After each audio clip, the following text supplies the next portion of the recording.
Okay, so ready to dive into emergent strategy with me?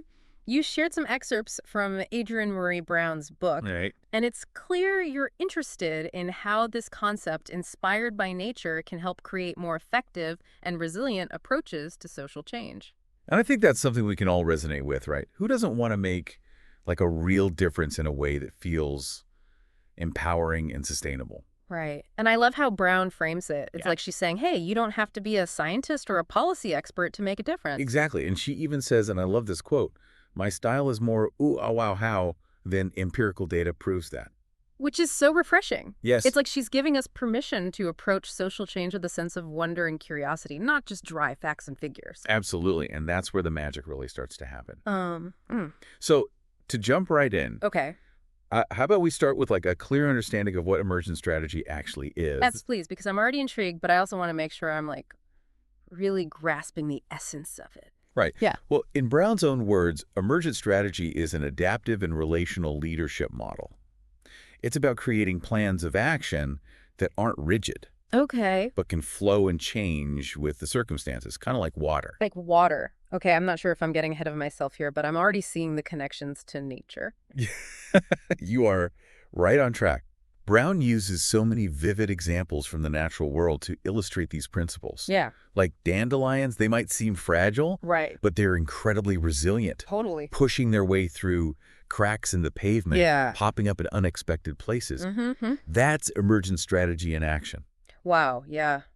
Or how about mushrooms? They can literally transform substances we consider toxic into food. Totally. It's like they're showing us that even the toughest challenges can be sources of nourishment and growth if we know how to approach them. Exactly. And what's so powerful about this idea is that it applies not just to nature, Right. but to social movements Mm-hmm. and even our own personal lives. Yeah. Just like those mushrooms, we all have the potential to transform challenges into opportunities for growth. Okay, I'm hooked. Right. But how does this actually work in practice? Does Brown offer any specific examples? Oh, absolutely. Yeah. One of the things I appreciate about her work is that she grounds these concepts in real-world stories. Okay. She's a huge admirer of Octavia Butler, the science fiction writer, Right. and she sees these principles reflected in Butler's protagonists. I love that connection. Butler's characters are so fierce and adaptable, always finding ways to navigate complex, often dystopian worlds. Right. Brown describes Butler's leaders as adaptive riding change, like dolphins ride the ocean, Wow. and intentional, like migrating birds. It's not just about going with the flow. It's about having a clear direction and being able to adapt your approach as needed. That makes so much sense. Yeah, So it's like we have our destination in mind, our vision for a more just and equitable world, right. but we also need to be flexible and responsive to the ever-changing currents of social change. Exactly. And that's where Brown's core principles come in. Okay. They're like guideposts to help us navigate these complexities. Okay. For instance, one principle that really resonated with me is small is good, small is all. Oh, yeah, that one definitely caught my eye, too. Yeah. I'm all about those small, everyday acts of resistance and transformation. Right. But how does Brown connect that to larger scale social change? She talks about the idea of fractals, Okay. those repeating patterns we see in nature, from the veins of a leaf Mm-hmm. to the spiral of a galaxy. Right. What's happening at the micro level is reflected in the macro. Right. So if we want to see big changes in the world, we need to start with ourselves, Okay. our relationships, our communities. Okay, that's actually really empowering. It's like those quotes about being the change we want to see, but with a more tangible framework for action. Totally. It's not just about individual good intentions. It's about recognizing the ripple effect of our choices and actions. Precisely. Yeah. And this leads us to another one of Brown's key principles. Change is constant. Okay. Be like water. Okay, I was really hoping we'd come back to this water analogy because it's just so perfect. Right. It's such a powerful metaphor for how to approach social change work. Yeah. Water is adaptable. Oh, It finds a way around obstacles. right. It could be a gentle rain or a raging river. Wow. And most importantly, it never stops moving.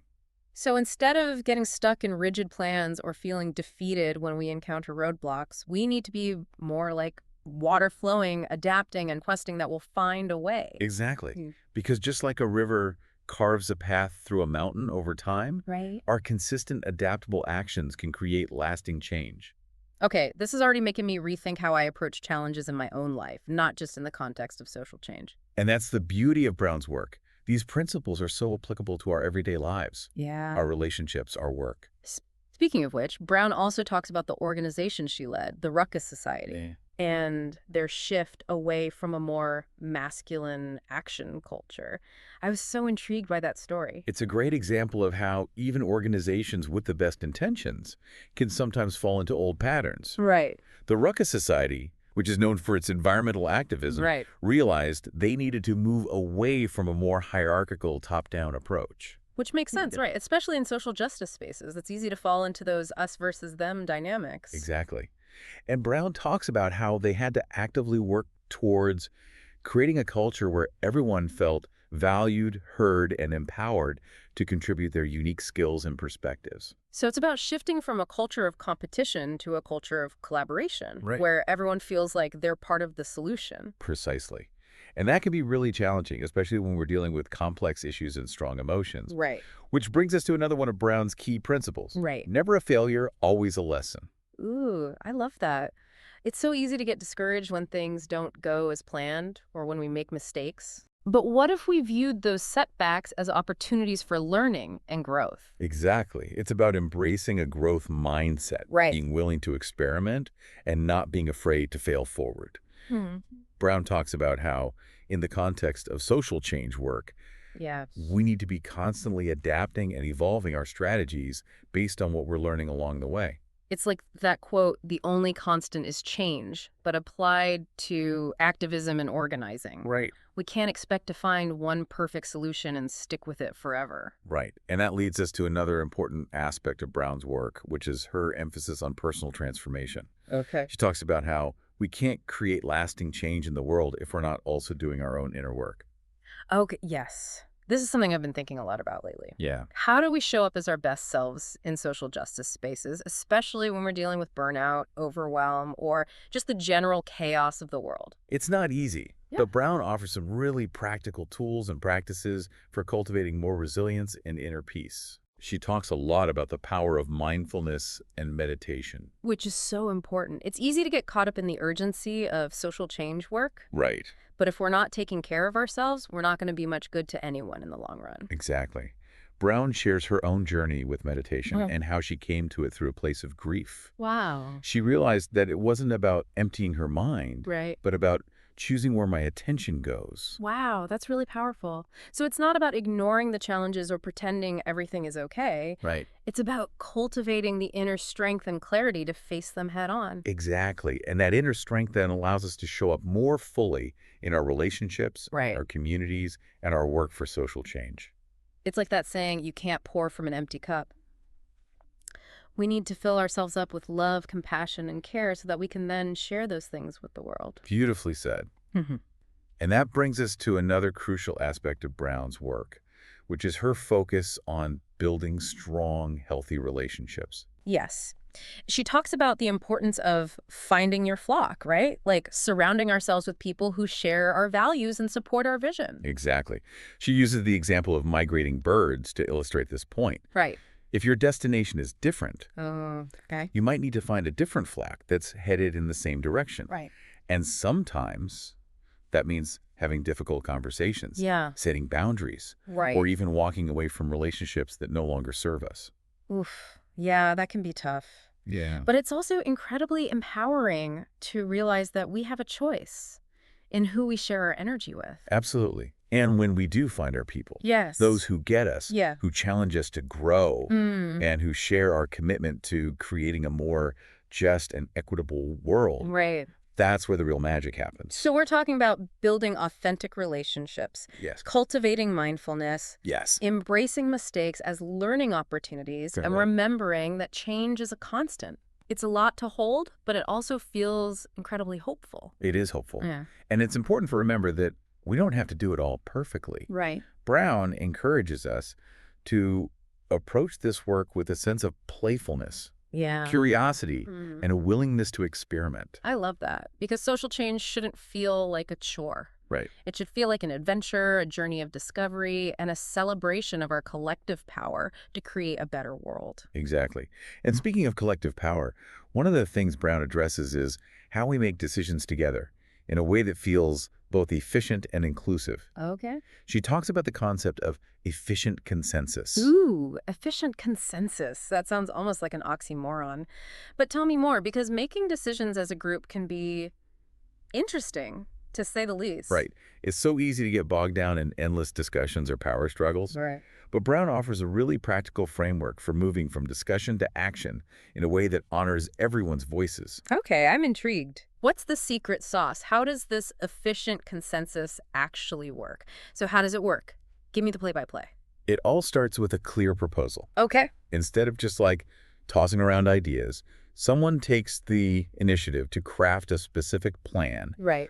based on the group's shared understanding. Okay, so that sets a clear starting point. Right. Does everyone just automatically agree to whatever's in the proposal? Not quite.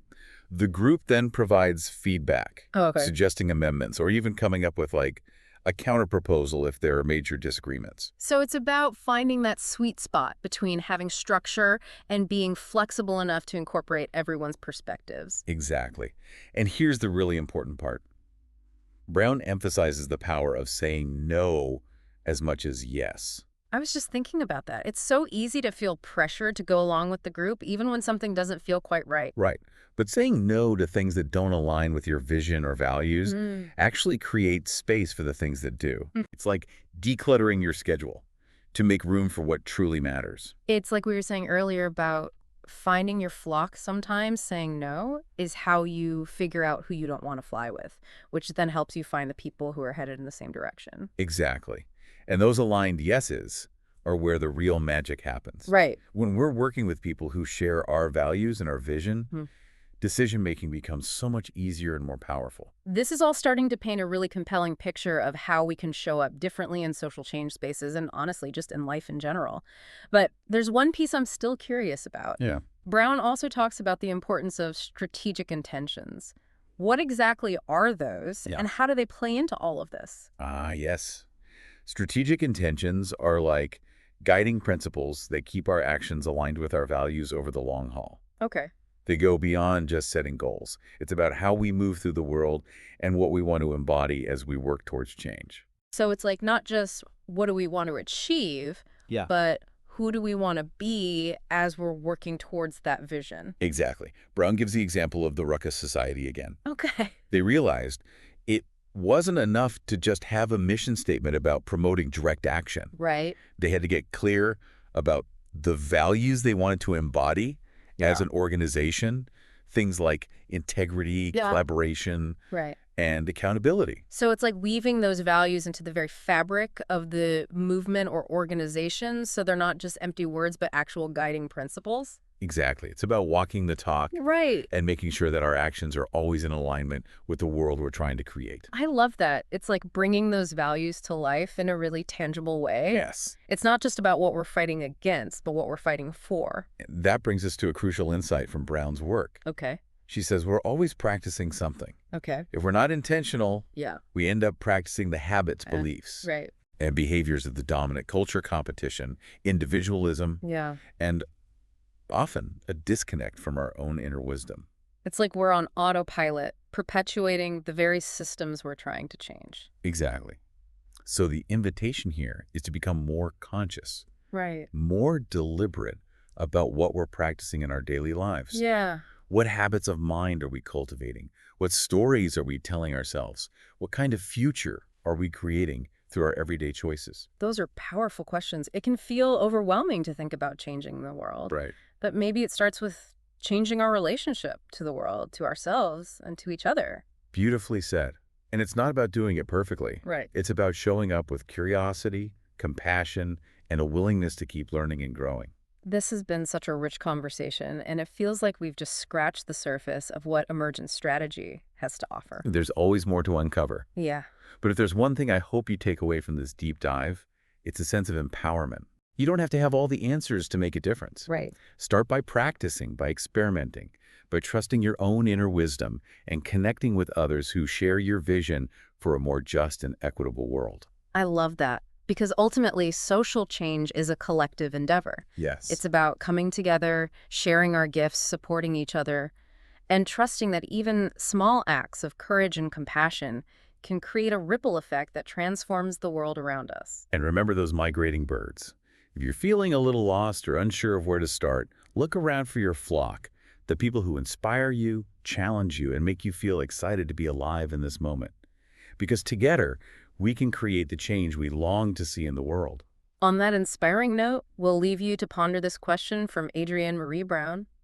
What are you practicing, consciously or unconsciously, in your own life? Because how we live our days is how we build the future. Ooh. Thanks for joining us on this deep dive into emergent strategy.